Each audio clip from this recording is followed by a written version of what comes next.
bien-aimés de l'Internet. Comme j'ai l'habitude de vous le dire, sur Internet, les frontières du temps et de l'espace n'existent pas parce que nous sommes interconnectés, comme le dit Internet. C'est avec un immense plaisir que je vous retrouve encore ce matin pour un peu débattre sur le cas de notre pays. Notre cher pays, la Côte d'Ivoire, le seul objet que nous avons en commun, qui nous est cher. L'objet de cette vidéo, comme je viens de me le dire, c'est d'attirer une fois de plus votre attention sur un fait marquant qui est passé presque inaperçu. Vous voyez que je ris, tellement ça me fait rire. Et pour être sérieux, je voulais vous parler simplement de Joël Nguessan. Joël Nguessan, ministre des droits de l'homme 2006-2007, sous le pouvoir d'un certain Laurent Gbagbo, aujourd'hui capturé et déporté à la CPI. Je ne sais pas c'est quelle définition, je n'en ai aucune envie de donner sa définition.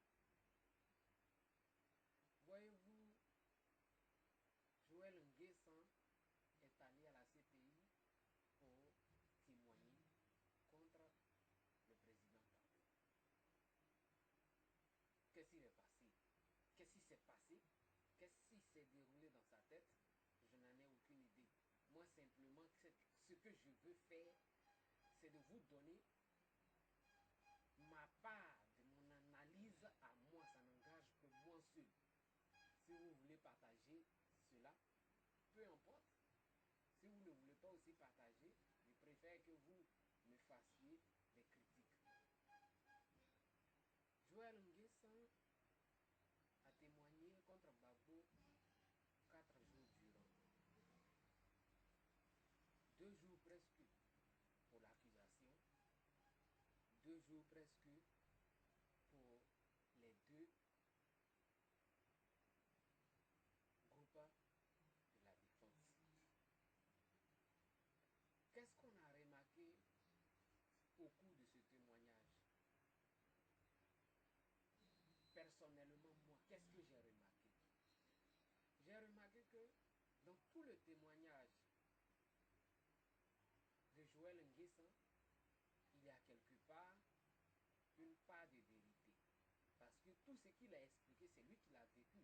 Donc, il n'y a pas quelqu'un qui peut démontrer par A plus B que Joël Nguessan est en train de mentir. Mais à côté de ces faits, il y a aussi une certaine réalité que nous, internautes, surtout moi, député du web, je ne peux pas ne pas réagir. Voyez-vous, tout au long du témoignage de ce papa, de ce frère, de ce grand-papa,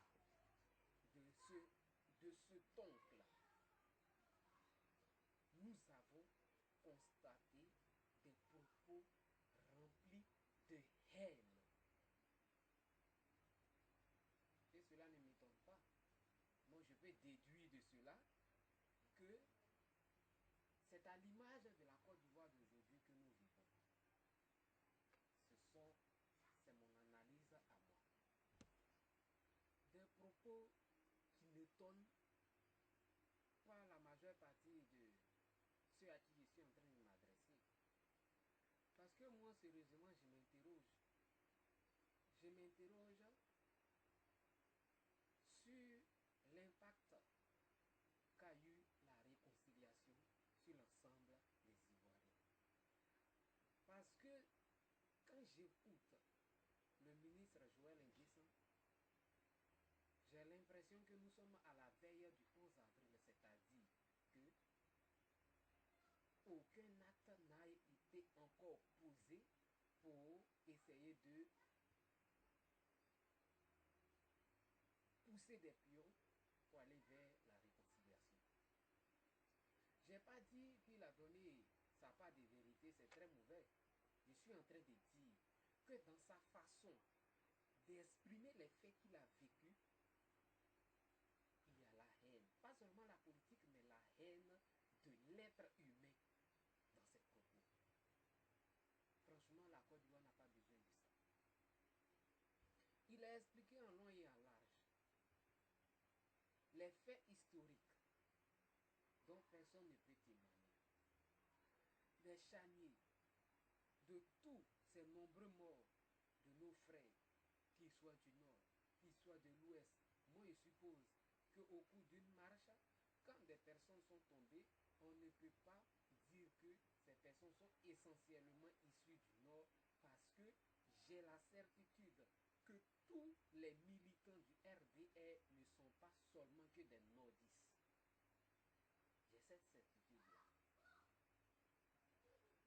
Joël Nguessan, je suis déçu de lui. Je suis déçu de lui parce que je me disais qu'il allait témoigner dans une haute intelligence dont il a fait preuve au cours de son ministère. Mais cela n'a pas été le cas. Il est allé faire le portrait difficile à imaginer d'une personne qui peut paraître de façon pas illusoire un dictateur. La Côte d'Ivoire souffre énormément. Sérieusement, je n'arrive pas à imaginer ce qui s'est passé réellement. Parce que si quelqu'un pouvait m'expliquer comment est-ce que un homme aussi d'une telle grande intelligence peut se rabaisser jusqu'à ce point, il n'arrive même pas à témoigner. Il n'arrive même pas à témoigner. Il est en train de faire ressortir en lui toute la haine qu'il avait contre l'individu lui-même, Laurent Gbagbo. Depuis que j'ai vu ce témoignage, je me suis rendu compte d'une seule chose. Je me suis rendu compte que la réconciliation, là, en fait, ça ne concerne pas la population ivoirienne et la population de la sous-région comme on nous l'a expliqué il y a très longtemps. Cette réconciliation ne nous intéresse pas. Franchement, laissez-moi vous parler de ça. Je vais vous dire comment est-ce que la réconciliation peut arriver dans ce pays. La réconciliation, ça sera uniquement entre vous qui êtes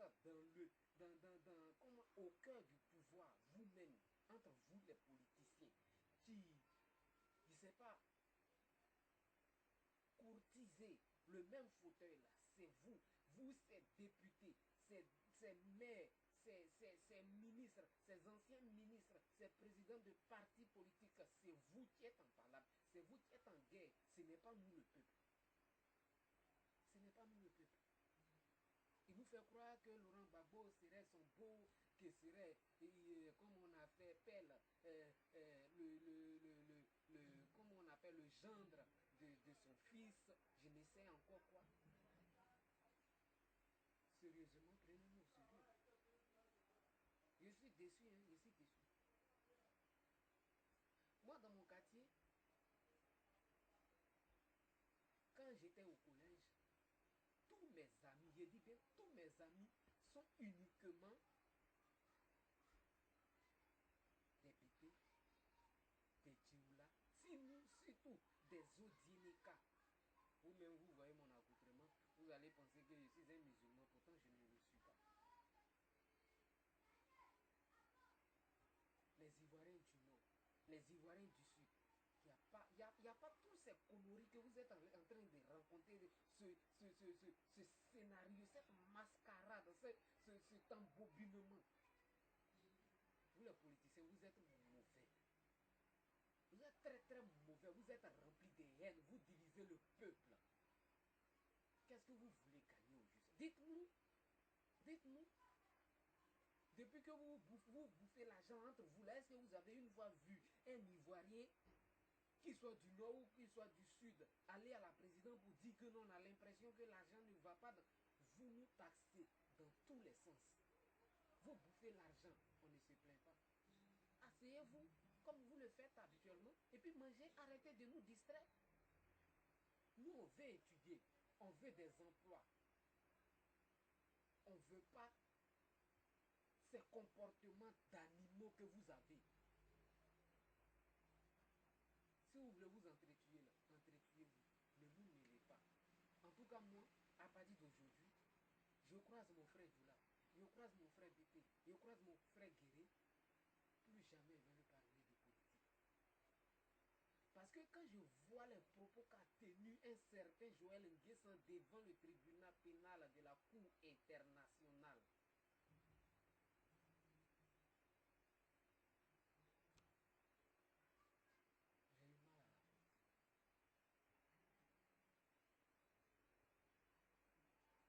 C'est vous, c'est à vous qu'on doit dire réconciliation. C'est pas à nous. C'est à vous qu'on doit dire réconciliation. C'est à vous qu'on doit dire réconciliation. Sincèrement. Vous nous découragez. Vous nous découragez. Des politiciens qui ne sont même pas capables de défendre les intérêts du peuple. Qui ne font qu'aller voler, aller piller. Après, c'est pour dire que le peuple est différent. Quand on appelle au vote, le peuple ne sort plus massivement. Quand on... Parce que, franchement, vous nous saoulez. Arrêtez ça. Arrêtez ça. On n'a plus d'avenir à cause de vous. On n'a plus d'avenir. On n'a plus d'avenir. Aujourd'hui, qu'un enfant naît là, il ne sait pas ce qu'il va devenir. Il ne sait pas ce qu'il va devenir. C'est quand est-ce que ces politiciens africains vont prendre sur eux la responsabilité de respecter le peuple qui les a établis comme autorité suprême? C'est quand? Soyez un peu mature dans la tête. Vous nous emmerdez.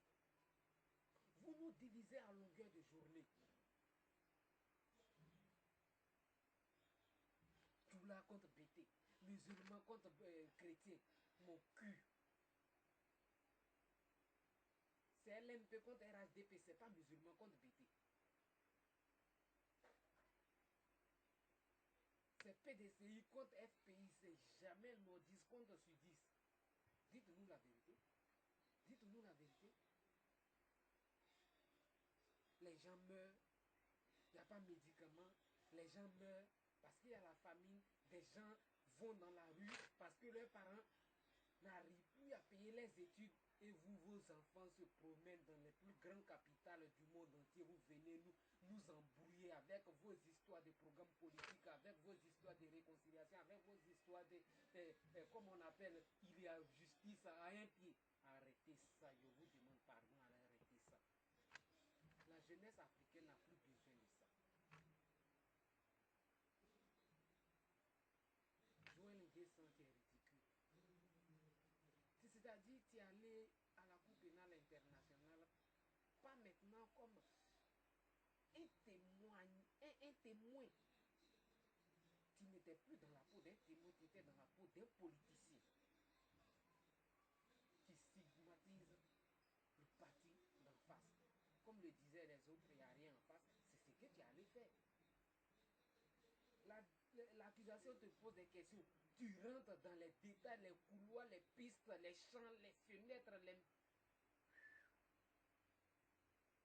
La défense te pose des questions, tu rentres dans ta coquille. J'étais pas là-bas, je ne peux pas expliquer. Allez-y demander à Soro lui-même, c'est lui qui sait. Je n'étais pas là-bas, je ne peux pas expliquer.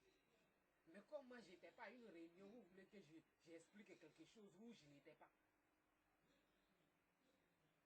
Mais quand on te demande, qu'est-ce qui s'est passé à la CEI? Oh, papa a envoyé des chats, il a encerclé toute la cour pour empêcher, comme on appelle le président de la CEI. de proclamer les résultats. Quand est-ce que tu es allé à la CEI? J'ai jamais mis les pieds. Ah, mais comment tu sais que il y avait des chats? Mais parce que quand il est passé à côté là, quand il est passé à côté, on voyait les chats. Oh mon frère, même ton petit-fils là, tu vas lui parler de cette histoire, il ne va jamais te croire. Arrêtez de vous foutre du peuple. Parce que nous on est là, on vous regarde, on va vous demander des comptes. Tôt ou tard, que vous soyez du parti au pouvoir, que vous soyez dans l'opposition, dans tous les cas, vous êtes la même chose. Parce que c'est de vous que vient qu'on appelle la déchirure profonde du tissu social de ce pays. Respectez les gens. Respectez les gens. Parce que quand vous nous appelez à un meeting, on sort massivement pour aller vous applaudir, c'est pourquoi vous continuez. Vu quand même le peuple, qu'on appelle le juge même de la, le juge président de la cour même était tellement étouffé par nombreuses explications. Il était obligé de te dire, veuillez escorter le juge, qu'on appelle le témoin du prétoire. Suivez, regardez. Et donc, nous vous souhaitons un bon retour chez vous. Merci beaucoup. Je voudrais dire que j'ai été heureux de participer aux travaux de cette cour parce que, pour moi, l'établissement de la vérité et la justice devrait constituer la base de toute action politique. J'ai toujours privilégié la justice et j'ai toujours haï les violences, les morts. C'est vrai. We think exactly the same. Eh bien, nous sommes sur la même longueur d'onde. Monsieur l'huissier, veuillez escorter le témoin hors des prétoires. Merci encore.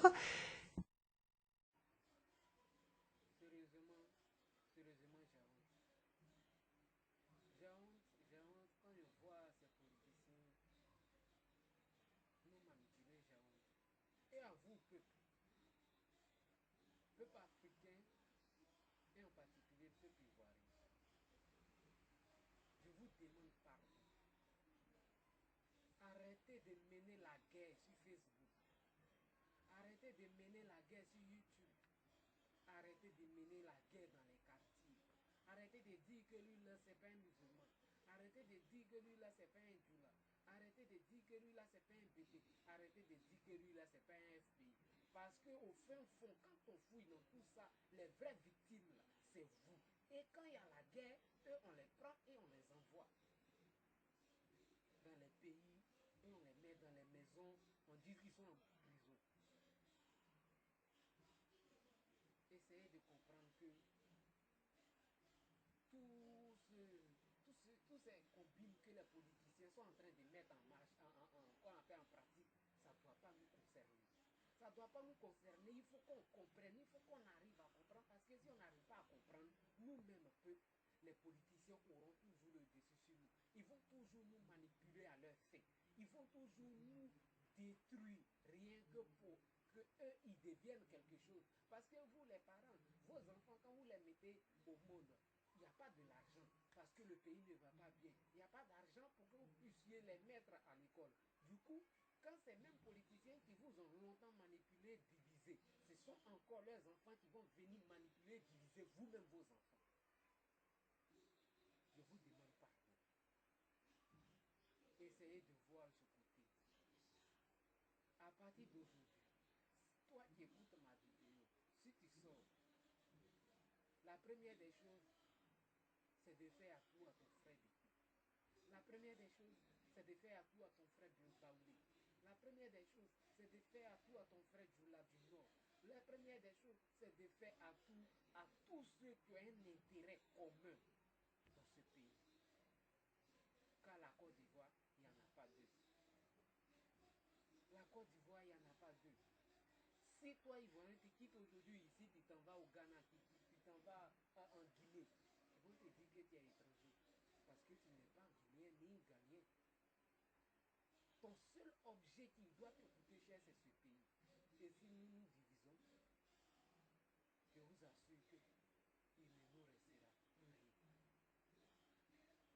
peut comprendre qu'un pays, première puissance de cacao au monde, cinquième pour le café, cinquième dans le thon, bientôt premier, comme on appelle dans le dans l'EVA. Nous avons tout ce qu'il faut. Je sais que vous m'avez compris. Je sais que vous m'avez compris parce que l'homme ivoirien tel que je le connais n'a jamais été indifférent, n'est jamais resté indifférent face aux cris de cœur de son frère ivoirien. Parce que encore, je me souviens comme si c'était hier. Cette femme bêtée qui, pendant qu'elle dormait, sa maison a pris feu.